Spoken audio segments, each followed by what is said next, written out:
जय श्री राम।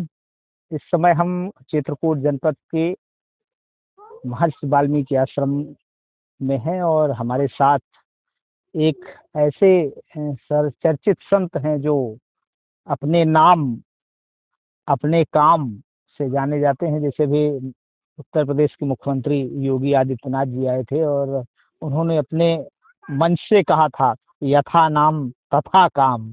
तो वैसे हमारे बीच में जो है भरतदास जी हैं, अपने नाम से और अपने काम से जाने जाते हैं।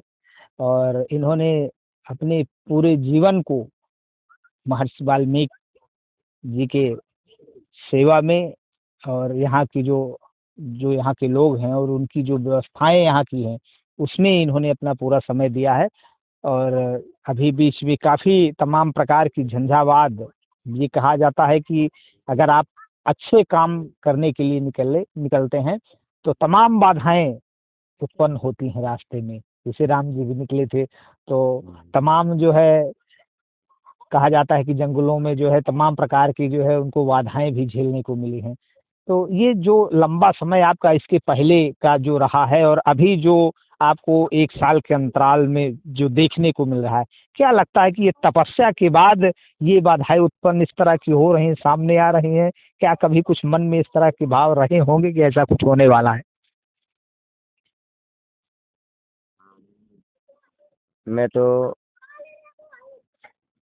परम पूज्य प्रातः स्मरणीय परम वंदनीय पूज्य अपने गुरुदेव भगवान को प्रणाम करते हुए और उनके शब्दों का अनुसरण करने का जो मैंने काम किया, वो मेरे लिए आज चाहे आप रिद्धि व सिद्धि या जो भी माने, कहीं ना कहीं गुरु जो सदगुरु हैं। देखिए, गुरु तो बहुत सारे हो सकते हैं, लेकिन एक सदगुरु है जो हमको राम मंत्र या शिव मंत्र की जो भी मंत्र की दीक्षा देते हैं। यदि उस गुरुदेव भगवान के श्री चरणों की रज आपने अपने मस्तक पे लगा रखी है और हृदय में गुरु को बसा रखा है, तो बाहर से तो खाली एक वो स्वरूप भरतदास का हो सकता है, लेकिन मुझे लगता है कि कहीं ना कहीं जो एक आध्यात्मिक साधना की ऊर्जा है, वो गुरु मूर्ति के रूप में उस हृदय से आवाज निकलने वाली एक एक शब्द की जो आवाज है, वो गुरु बृहस्पति की हो सकती है। क्योंकि अखिल ब्रह्मांड के नायक देवताओं के गुरु गुरु बृहस्पति हैं। और जब ग्रह नक्षत्र अनुकूल या प्रतिकूल होते हैं, तो उस समय जब भगवान शनि देव अपना न्याय करते हैं और न्याय दंड पर जब सबको सामने ताक पर रखते हैं, तो उथल पुथल ग्रहों की भी और गुरु बृहस्पति या हमारे जो देव गुरु बृहस्पति हैं, उन्हीं के स्वरूप में हम लोग अपने सदगुरु को देखते हैं। जैसे देवताओं का विधान है, वैसे मृत लोक में हमारे गुरुजनों का विधान है, शिष्य परंपरा का। उसी परंपरा से जुटकर जो एक साधना को और अपने अंदर की चेतना को समझने का प्रयास करता है, तो अंदर की जो चेतना उसकी जग जाती है, तो बाहर से दिखने वाली हर वस्तु उसको जो है ये प्रकृति की एक सजावट लगती है। और जब ये प्रकृति के श्रृंगार को वो देखकर अंदर से प्रफुल्लित होना प्रारंभ करता है, तो उसको ये भान नहीं रहता है कि कौन कितने बीघे का मालिक है और कितना गरीब है और कितना करोड़पति उससे मिलने आया है। क्योंकि वो जो उस आध्यात्मिक साधना का संत है, जो योगी है, यानी कर्म से निखरा हुआ है, वो अपने को इतना कर्म कर चुका है। और है भी विधान भी। चाहे गीता में आप देखिए, भगवान कृष्ण के उपदेश अर्जुन के लिए स्पष्ट उन्होंने भी कहा कि अर्जुन, एक बार नहीं, आप कितनी बार भी मुझे अपना रिश्तेदार, बुआ का लड़का या कुछ भी कह लो, लेकिन एक बात तो सीधी सी तय है, तुम्हें ये भीष्म पितामह और ये गुरु द्रोणाचार्य को जब तक बचपन की कहानी लपेटे रहोगे, तब तक महाभारत का युद्ध लड़ा नहीं जाएगा। क्योंकि तुम जब भी बाण चलाने के लिए करोगे, तो तुम्हारा कोई सगा रिश्तेदार होगा या गुरुजन होंगे। तो जब वही रिश्तेदार और गुरुजन ही दुश्मन हैं तुम्हारे, और तुम्हें उस महाभारत के युद्ध में खड़ा किया गया है, धर्म के लिए नियुक्ति की गई है, तो क्या तुम इस रणभूमि से भाग जाना चाहते हो? यदि तुम भाग भी गए तो तुम्हें कुछ नहीं मिलेगा। यानी तुम युद्ध यदि करते हो, धर्म युद्ध, और मारे भी जाते हो तो वीर कहलाओगे, और तुम्हें अपने आप दुनिया वाले जो है यश और कीर्ति की फिर कमी नहीं रहेगी। लेकिन जीतोगे तो राजभोग करोगे, इसका वसुंधरा का जो है आनंद लोगे। और अब ये तुम तय करो कि करना क्या है। एक तरफ धर्म है, एक तरफ अधर्म है।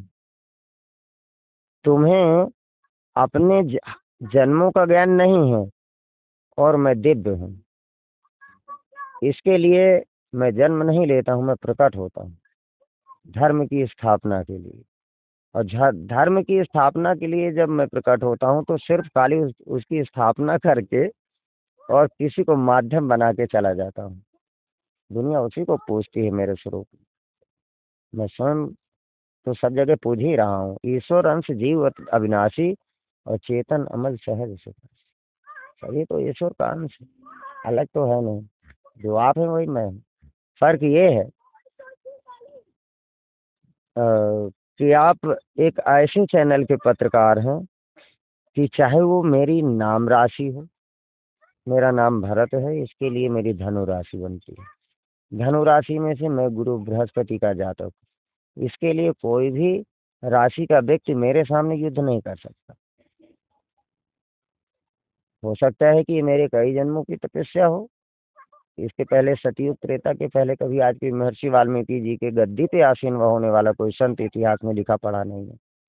यदि है कहीं तो गोस्वामी तुलसीदास जी ने अयोध्या कांड दोहा नंबर 123 में उन्होंने कहा, देखत मन सरसैल सुहाए वाल्मीकि आश्रम प्रभु आए। अयोध्या से चलकर भरद्वाज मुनि जी के आशीर्वाद को लेते हुए सिंगेरपुर से अपने बाल सखा निषाद राज को लेकर भगवान श्री राम जिस चित्रकूट ऋषियन से होते हुए यमुना कालिंदी को पार करके रामनगर में एक रात्रि उन्होंने विश्राम किया। माता सीता को थकी हुई जानकर बाणासुर की तपोस्थली ऋषियन है। यहाँ पर मुझे कहीं ना कहीं एक बात का ये कष्ट है कि जो ऊपर शीर्ष में बैठे हुए लोग हैं वो ये तय क्यों नहीं करते कि शास्त्र तय करेगा कि राजनेता तय करेगा। धर्म से खिलवाड़ करना तो ये तो बिल्कुल कतई स्वीकार नहीं किया जाएगा। गलती तो बहुत कुछ हुई है, और इन राजनेताओं ने इतनी बड़ी गलती की है कि आज के भी महर्षि वाल्मीकि जी को छेड़ने का काम किया। जहाँ राम बनगमन मार्ग महर्षि वाल्मीकि आश्रम और साथ ही ऋषियन से होते हुए रामनगर को जोड़ते हुए ये मार्ग जाना चाहिए। आखिरकार राम बनगमन मार्ग को खा जाने वाले वो कौन लोग हैं?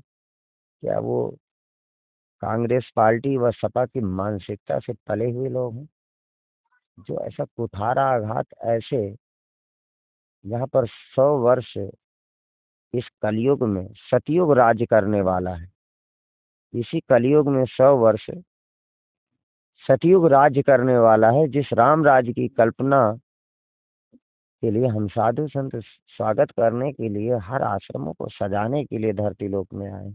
हम कूड़े कबाड़ों लोगों के लिए थोड़ी हैं। हमें वो नहीं पहचान पा रहा है। पूज्य गोस्वामी तुलसीदास जी ने कहा कि जाने बिन न होए प्रतीति और बिन प्रतीत होए नहीं प्रीति। यदि जब तक एक दूसरे को जाना नहीं जाएगा तो प्रेम कैसे होगा? प्रेम तो तब होगा ना जब एक दूसरे को हम जानेंगे और उसके कर्म मार्गों को पहचानेंगे।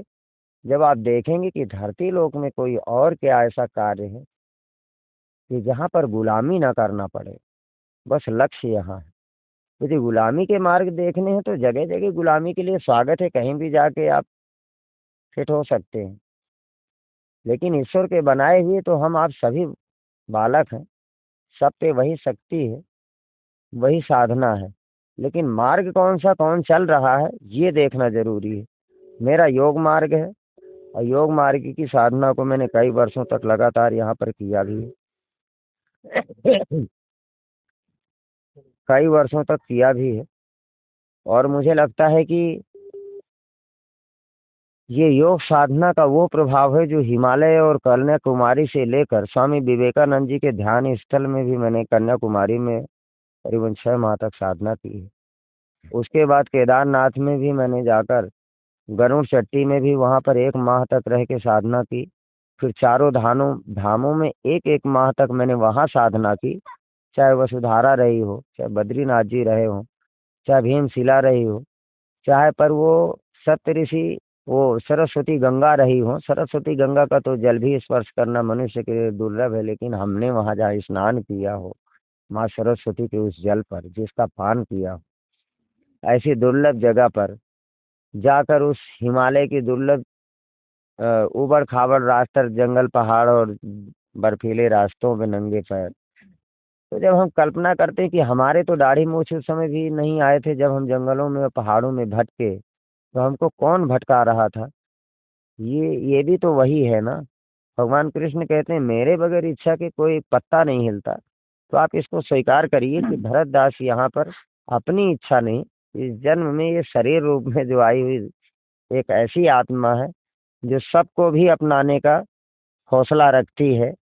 और आदि कवि शंकराचार्य जी ने जो शिक्षा दीक्षा उस समय अपने शिष्यों को दी, उसी शिक्षा को पुनः इस कलिकाल में प्रचारित प्रसारित व भगवान वाल्मीकि जी और पूज्य गोस्वामी तुलसीदास जी के ग्रंथों को मैं घर घर तक पहुंचाने के लिए हर संभव प्रयास कर रहा हूं।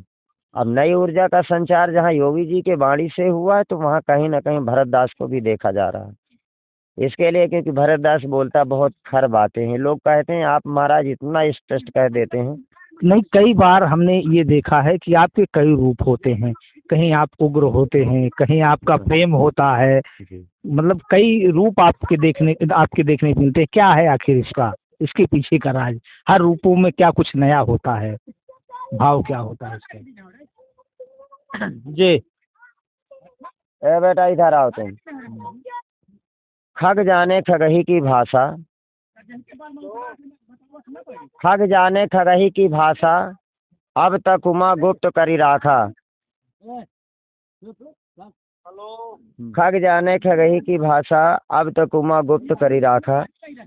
तो यहाँ पर जो है एक एक भाषा जो है, एक भाषा का जो उपयोग यहाँ पर लोग यहाँ करते हैं, आप जैसे देख रहे हैं कि यहाँ पर जहाँ एक शांति व्यवस्था है, जहाँ पर अच्छे संवाद होते हैं, तो जहाँ पर हमन करने जाओ तो राक्षस ऐसे को कूद पड़ते हैं और ऐसे कूदते हैं कि कूदने के बाद जो है तत्काल जो है वो एक ऐसे आक्रमण जैसे करने लगते हैं कि जैसे राजा हरिश्चंद्र का दूसरा अवतार हो।